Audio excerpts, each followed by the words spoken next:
அப்படியே ஸ்ரீமதே ராமானுஜாய நமஹ. நம்ம இப்போ திருமாலை பார்த்துட்டுருக்கோம். திருமாலை அறியார் திருமாலை அறியார் அப்படின்னு சொல்லுவாங்க. ஸோ அந்த மாதிரி ரொம்ப முக்கியமான கிரந்தம் தொண்டடிப்புடி ஆழ்வார் அருளி செய்தது. 45 பாசுரங்களில் இருக்கக்கூடிய விஷயம் என்ன அப்படிங்கிறது சுருக்கமாக பார்க்க போகிறோம். ரொம்ப சுருக்கமாக ஆழ்வார் முதல் 3 பாசுரத்தில் 1 to 3 இந்த 3 பாசுரத்தில் திருநாமத்தாலே தான் பெற்ற பேரு அப்படின்றத சொல்கிறார்.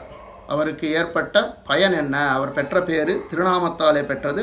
முதல் 3 பாசுரங்கள் 4லேருந்து 14வது பாசுரம் வரைக்கும் 11 பாசுரத்தில் ஆழ்வார் உலகத்தவர்க்கு உபதேசம் செய்கிறார்.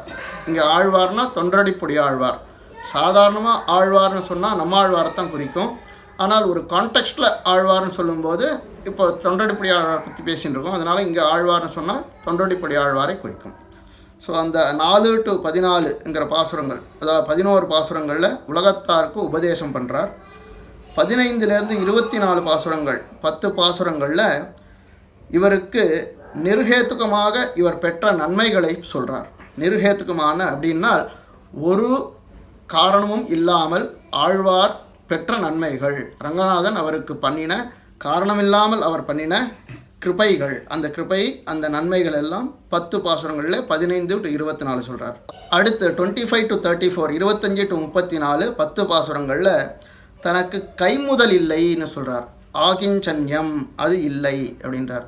ஏன்னா ஆகிஞ்சன்யம் இல்லை அப்படிங்கிறது ரொம்ப முக்கியமானது. நமக்கு என்னால் ஒரு காரியமும் பண்ண முடியாது, என்னை திருத்தி ஆட்கொள்ள வேண்டியது உன்னுடைய காரியமே அப்படின்ட்டு நம்ம பாரத்தை அவன் மேலே போட்டுடுறோம். ஸோ அதனால் ஆகிஞ்சன்யம் கைமுதல் இல்லை அப்படிங்கிறது 25 to 34 10 பாசுரங்களில்.